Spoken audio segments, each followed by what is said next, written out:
tractor and equipment collection, because 2 months ago I didn't have any Allis Chalmers anything, and now I seem to have quite a pile of it. So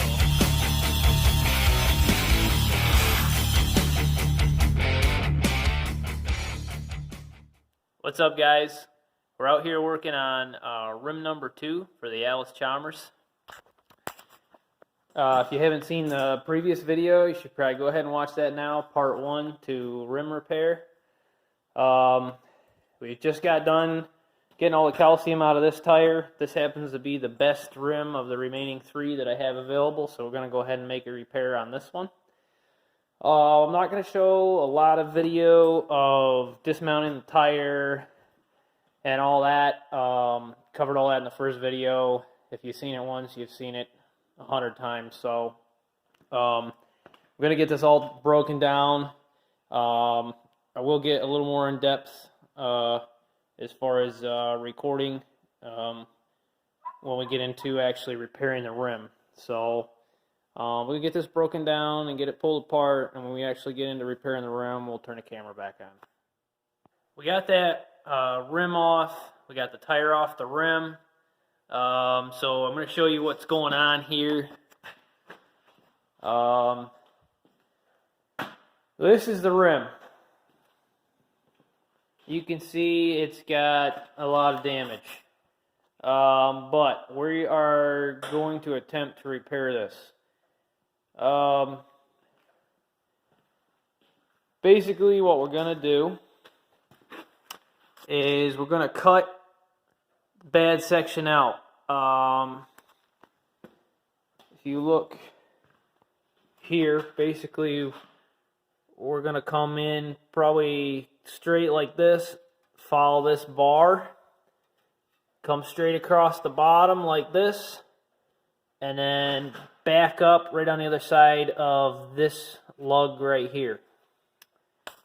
So we're going to get the bad section cut out. Also, I wanted to show you what we're going to do here. We're going to tack weld this bar across here on both sides of where we're going to break this rim lip. And the reason for that being, if this rim is under any tension, when we go and cut through this, we don't want it to spring, and then not be able to find where that the correct spot is for it again. Honestly, probably not a big deal because this is a tractor rim, fairly low speed, all that stuff. But just as a precaution, we're going to weld this both sides here before we make any cuts to try to hold the rim exactly where it needs to be, and then we'll go from there. So we'll go ahead and get that tacked on there and then start making some cuts on this thing.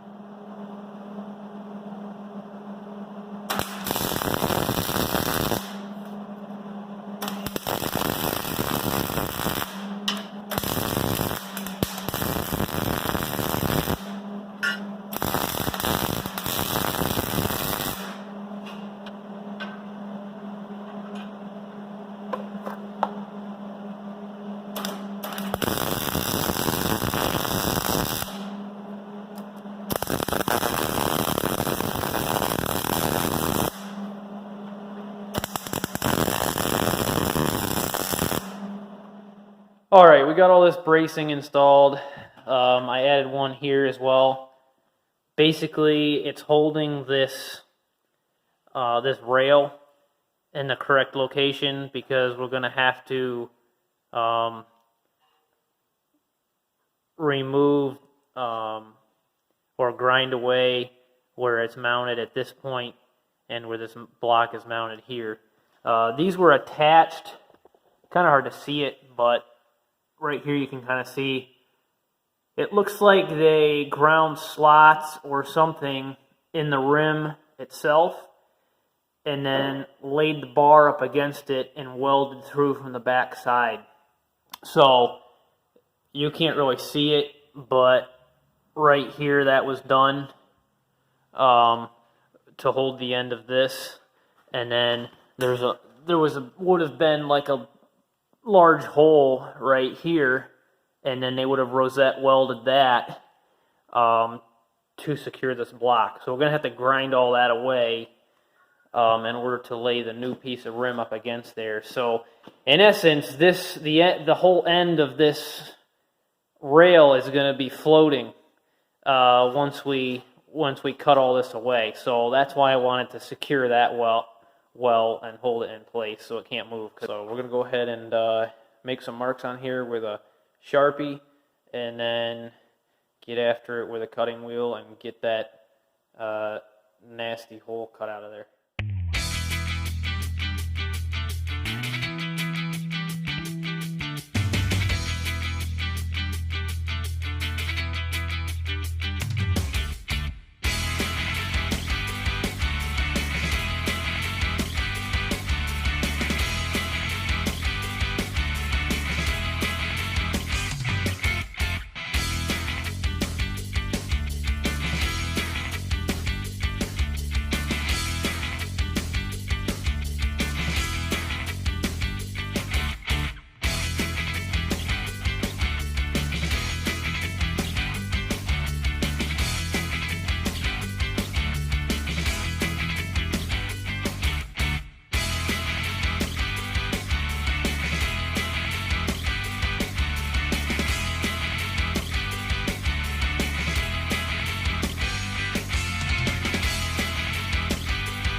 Alright, that went really well. We got the old piece here, which will make a nice template. And we have the donor rim. Now, you might say, why'd go cut up a perfectly good rim? Well, 2 reasons. Well, maybe just one. It was free. And I have no idea what it goes to, and it doesn't fit anything that I have. But it is 24 inches in diameter, which means the radius of the rim will match the rim I have. And I've already checked this with a profile gauge. It's the right profile.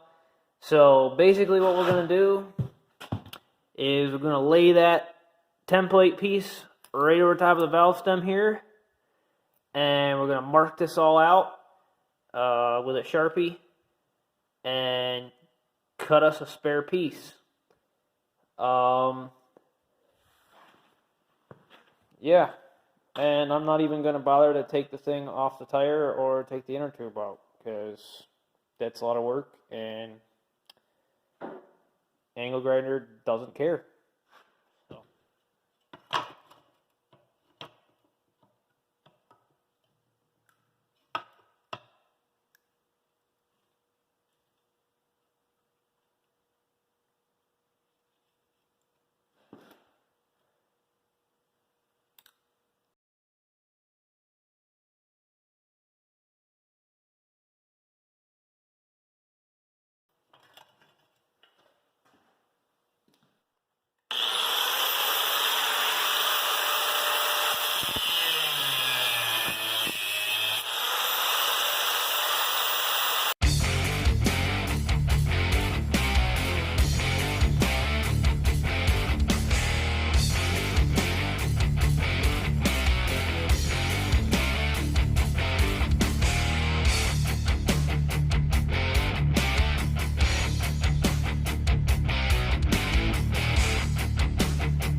Alright, that went pretty well. There's the donor piece. So It's actually pretty crusty, so at least it'll match this rim. But yeah, you can see there is plenty of meat there. Not in danger of thinning out too much at all. So we're gonna clean it up. We still gotta kind of fit it. I cut it a little oversized because I only had one shot at this, so it does need to be, you know, just kind of fit and trimmed down a little bit. So we're gonna throw it in the vise and kind of do that. And then when we get a good fit, we'll go ahead and clean it up so that we can do some welding. All right, we got this patch piece all trimmed up, and we got our holes drilled for doing our rosettes that correspond with this here and this here. Fits pretty good. It's pretty flush. So we are going to go ahead and get it tacked in there and then weld it solid.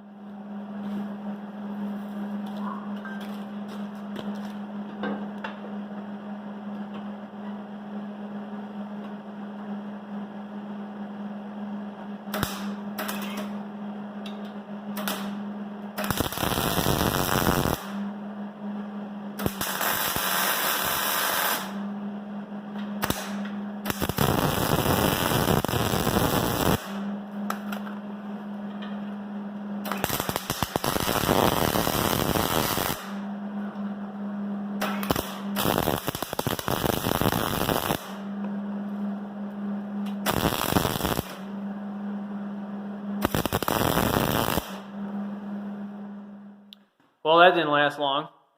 No sooner did I get done tacking that, and I ran out of welding gas, so I'll have to get some more of that. In the meantime, a couple things I want to show you. You might have seen these sitting here in the background on a couple clips. Picked these up yesterday, so these are the tires that are going to be going on. They're nothing fancy, nothing special, just the R1 tire. Got new inner tubes there. So that's exciting. I don't know about you, but tires are super exciting, especially big knobby ones. The other thing is over here, got a little surprise, little something. Yeah, painting supplies. All right. Got this right here. Now, this may not look like much until you turn it around and read what that says there. Alice Chalmers Persian Orange. So, I got that mixed up today. It's just a pint, but basically what it amounts to is I couldn't very well put these tires back together without painting the wheel centers. So we're going to get these all cleaned up and put some real Alice Chalmers orange paint on them, and if we have enough paint left over, we'll probably go ahead and repaint that seat the right color orange, because it's definitely not. Not sure if this is going to show up very well, but I actually cleaned off a little section of paint here.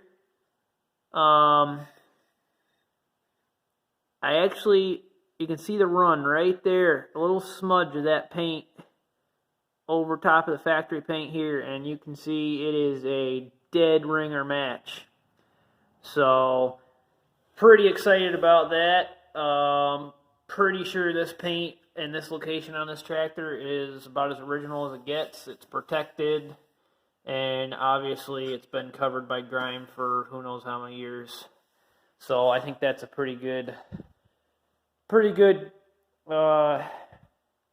shot at being about as close as it gets. So anyways, since I'm out of welding gas, might as well start cleaning these wheel centers up so we can paint them. All right, we got one of these hubs cleaned up. I'll spare you the montage of wire wheeling it. I'm sure no one really wants to see all that anyways. I got plenty of videos of running an angle grinder if you really got a hankering for that. But anyways, I'm going to shoot some primer on this one now. So, let's get it done.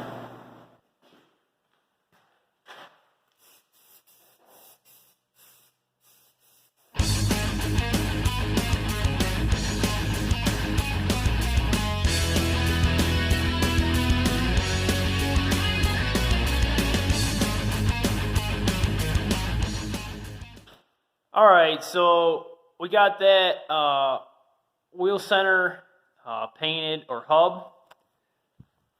Well, primed anyways, not necessarily painted yet. So there's that. We're gonna move on to another aspect of this project, and that is these, I guess, cam bolt brackets, we'll call them. These will be bolted around the outside of the wheel center. If you watch the part 1 video, you'll see me taking these off and also heating these up to get them to move. This one actually moves. I probably did heat it, but I probably didn't have to. So let me, I want to show you how this works. There's this little cam nut, I'll call it, in here, right, that sits on that.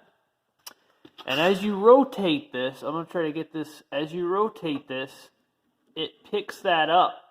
Okay, so now, see it's picked that up? Okay, and then if you rotate the other way, it lets it down. So the way these work, this piece is bolted to the wheel hub, or the center, and then this rides on these rails right here, okay, on your rim. And that's how it ends up clamping and loosening the wheel center to those rails. And of course, because the rails are angled, as I explained in the previous video, when the wheel is held and the hub is turned, or vice versa, it causes the position of the hub to move in and out in relationship to the position of the rim. So anyways, not all of these move free like this. A lot of them, I got 6. There's 6 altogether. Okay, so there's 3 of these per wheel, and then there's 1 of these that's just a block. Okay, it does not have the cam mechanism in it. So there's 6 of these altogether, 3 per side. And basically what we need to do is, these come out of here. There's a little snap clip on the back. We need to get all these out of here so that we can clean them up, so we can paint these to go with the wheel centers. And then we'll also paint these and then reassemble them with grease so that they move, and clean them up and stuff, so get all the rust out of there so they move freely. So like I said, some of these move. That one doesn't move, that one doesn't, that one moves, this one moves, so we got, looks like we only really got 2 that don't move very well. This one doesn't move and this one doesn't move. But either way, they all have to come apart so that they can get painted and then re-greased and reassembled. It turns out this is actually pretty easy to get apart, so I think I can actually manage to video it, record it, and do it at the same time. We'll see. You just got to get in here behind this clip and pop it. And there you go. Clips off. Get this little cam block out of here, and then hypothetically this thing comes right out of there. There you go. That's what it looks like. You can see how it has an off-center pin that creates your cam action. So we're going to go ahead and get all these tore apart, and then we'll probably start cleaning them up.